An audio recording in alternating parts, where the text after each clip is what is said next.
కోనసీమ కైలాసనాథుడు కొలువై మోక్షాన్ని ప్రసాదించే ముక్తిసీమ. దక్షయజ్ఞం జరిగిన ద్రాక్షారామం, క్షణంలో ముక్తిని ప్రసాదించే ముక్తేశ్వరాలయం, భక్తుని కోసం సాక్షాత్తు పరమేశ్వరుడు కేశములు ధరించిన శ్రీ ఉమాకొప్పేశ్వరాలయం. ఇలా పేర్లు ఏవైనా సాక్షాత్తు ఆ పరమేశ్వరుడు కొలువు తీరిన కైలాసమే ఈ కోనసీమ.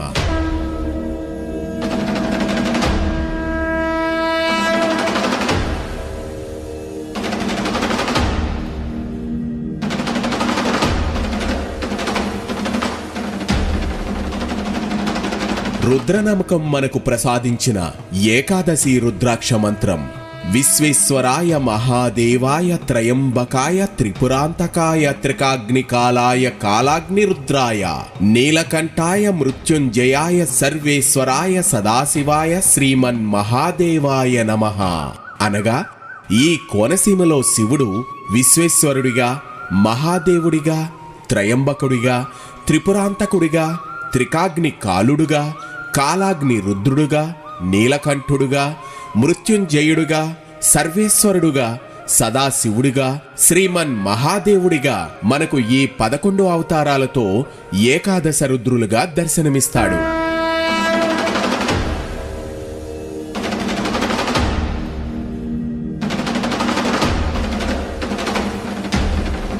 ఈ ఏకాదశ రుద్రులు నవ్యాంధ్రప్రదేశ్లోని తూర్పుగోదావరి జిల్లా కోనసీమ ప్రాంతంలో నెలకొని ఉన్నారు. ప్రతి సంవత్సరం కనుమ పండుగ రోజు జగ్గన్న తోట ప్రభల తీర్థంలో ఈ ఏకాదశ రుద్రులు సమావేశమవుతారు.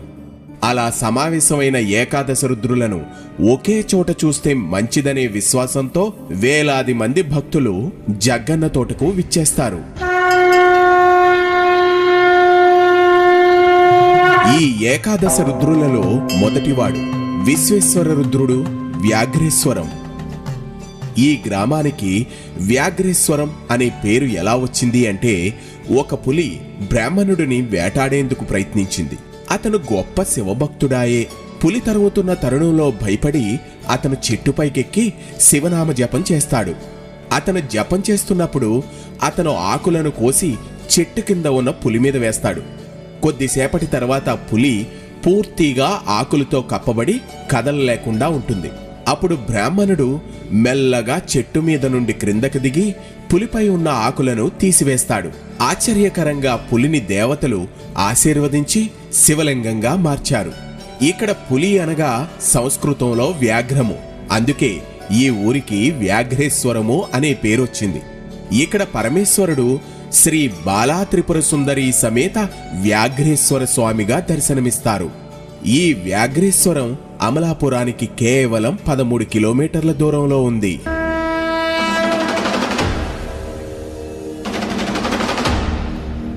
ఇక ఈ ఏకాదశ రుద్రులలో రెండవ లింగము మహాదేవ రుద్రుడు కె పెదపూడి గ్రామం.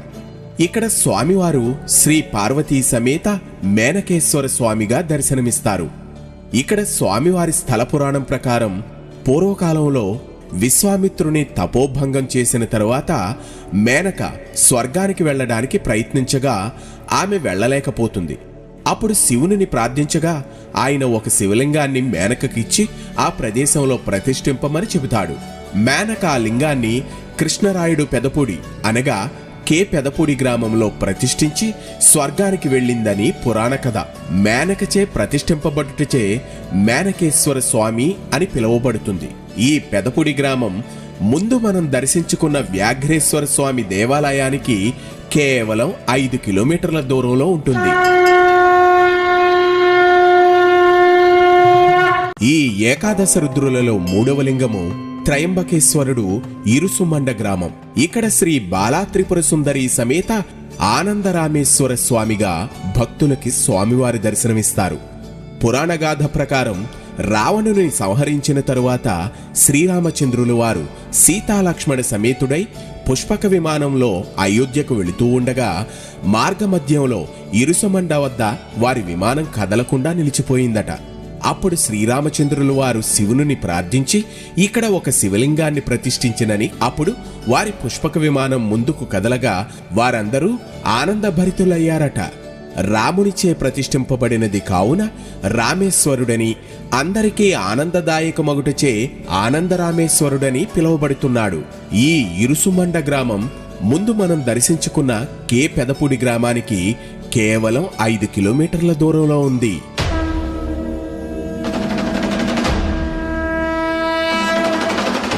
ఈ ఏకాదశి రుద్రులలో 4వ లింగము త్రిపురాంతక రుద్రుడు, ఒక్కలంక గ్రామం. శ్రీ అన్నపూర్ణ సమేత విశ్వేశ్వర స్వామిగా స్వామివారి దర్శనమిస్తారు. పురాణగాథ ప్రకారం తారకాసురుని పుత్రులు ముగ్గురు 3 పురములుగా మారి త్రిపురాసురులుగా పేరొందినారు.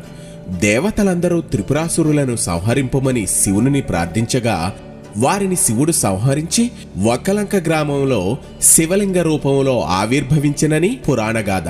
అప్పుడు ఆ గ్రామపు బ్రాహ్మణోత్తములచే శివలింగమును ప్రతిష్ఠింపబడి విశ్వేశ్వరునిగా పిలువబడుతున్నాడు. ఈ ఒక్కలంక గ్రామం ముందు మనం దర్శించుకున్న ఇరుసుమండ గ్రామానికి కేవలం 4 కిలోమీటర్ల దూరంలో ఉంటుంది. ఈ ఏకాదశ రుద్రులలో 5వ లింగము త్రికాగ్ని కాలరుద్రుడు, నేదునూరు గ్రామం. ఇక్కడ సర్వమంగళ పార్వతీ సమేత శ్రీ చెన్న మల్లేశ్వర స్వామిగా స్వామివారు భక్తులకి దర్శనమిస్తారు. ఇక్కడ స్థల పురాణం ప్రకారం 3 అగ్నుల యందు హోమం చేసిన ద్రవ్యాలను స్వీకరించి పరమేశ్వరుడు లింగరూపాన్ని పొందుట చేత త్రికాగ్ని కాలునిగా పిలువబడి అగస్త్య మహర్షిచే ఈ నేదునూరు గ్రామంలో ప్రతిష్ఠింపబడి శ్రీ ఉమాచెన్న మల్లేశ్వర స్వామిగా కొలవబడుచున్నాడు అని ప్రతీతి. ఈ నేదునూరు గ్రామం ముందు మనం దర్శించుకున్న ఒక్కలంక గ్రామానికి కేవలం 6 కిలోమీటర్ల దూరంలో ఉంది.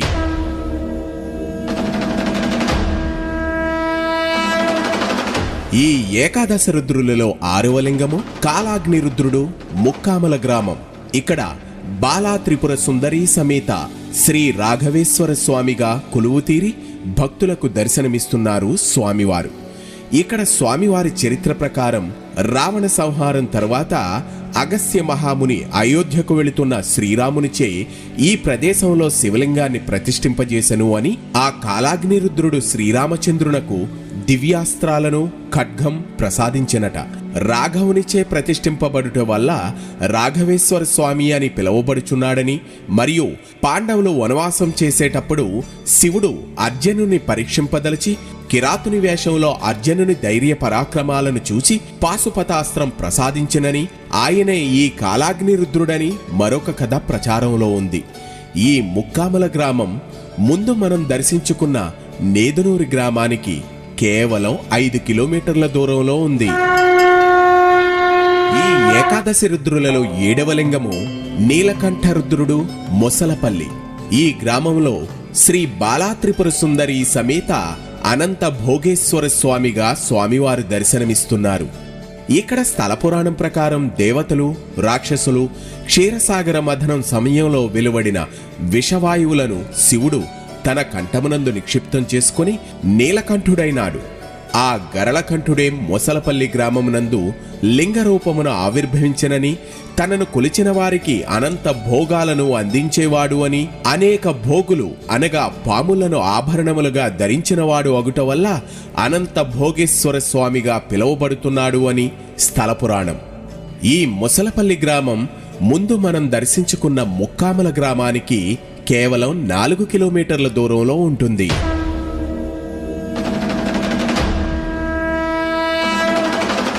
ఈ ఏకాదశ రుద్రులలో 8వ లింగము మృత్యుంజయ రుద్రుడు, పాలగుమ్మి గ్రామం.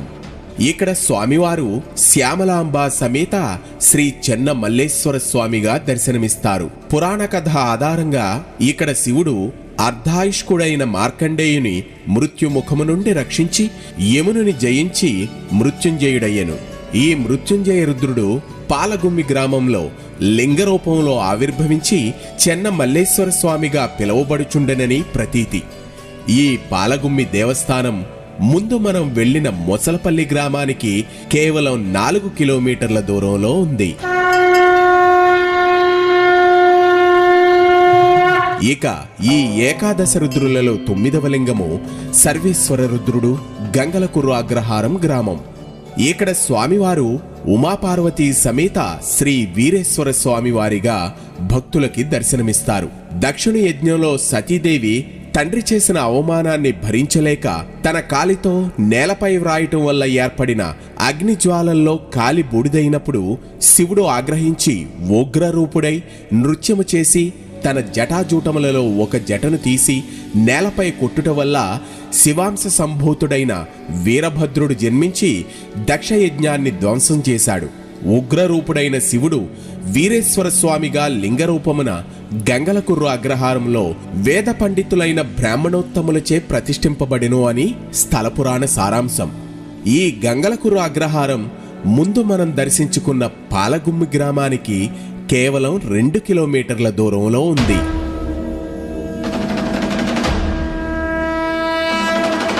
ఈ ఏకాదశ రుద్రులలో 10వ లింగము సదాశివ రుద్రుడు, గంగలకుర్రు గ్రామం. ఇక్కడ స్వామివారు సర్వమంగళ పార్వతీ సమేత శ్రీ చెన్న మల్లేశ్వర స్వామిగా భక్తులకి దర్శనమిస్తున్నారు. పురాణ కథ ప్రకారం పూర్వం బ్రహ్మ విష్ణువులు తమలో ఎవరు గొప్ప అనే వాదనకు దిగి శివుని వద్దకు వచ్చారు.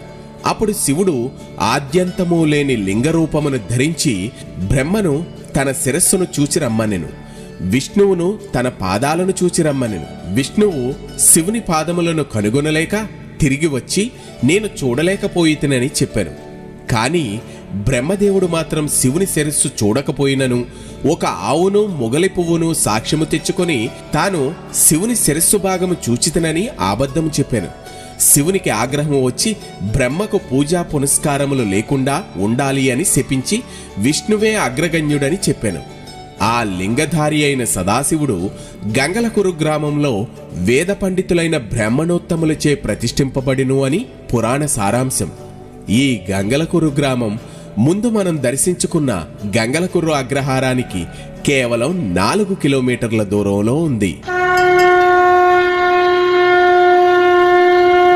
ఇక ఈ ఏకాదశ రుద్రులలో చివరిది 11వ లింగము శ్రీమన్ మహాదేవ రుద్రుడు, పుల్లేటుకుర్రు గ్రామం. ఇక్కడ స్వామివారు శ్రీ బాలా త్రిపుర సుందరి సమేత అభినవ వ్యాఘ్రేశ్వరుడుగా భక్తులకి దర్శనమిస్తున్నారు. ఇక్కడ స్థల పురాణం ప్రకారం పూర్వకాలంలో విష్ణుమూర్తి శివునిని సహస్ర కమలాలతో సహస్ర నామాలతో పూజించెను. దానికి సంతసించిన మహాదేవుడు విష్ణువుకు సుదర్శన చక్రమును బహుకరించెనట. ఆ మహాదేవుడు పుల్లేటుకుర్రు గ్రామంలో లింగరూపమున ఆవిర్భవించెను. పుల్లేటుకుర్రు గ్రామానికి పుండరీకపురము అని పూర్వకాలంలో ఒక పేరు ఉండేదట. పుండరీకము అనగా వ్యాఘ్రము అంటే పులి అనే అర్థము. వ్యాఘ్రేశ్వరంలో వ్యాఘ్రేశ్వర స్వామి ఉండుట చేత ఈ గ్రామంలో శివుడు అభినవ వ్యాఘ్రేశ్వర స్వామి అని పిలువబడుతుండెను. ఈ పుల్లేటుకుర్రు గ్రామము ముందు మనం దర్శించుకున్న గంగలకుర్రు గ్రామానికి కేవలం 3 కిలోమీటర్ల దూరంలో ఉంది.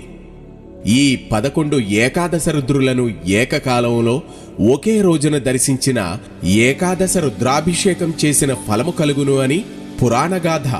సమస్త జనులకు ఏకాదశ రుద్రుల అనుగ్రహ ప్రాప్తిరస్తు. ఓం నమః శివాయ.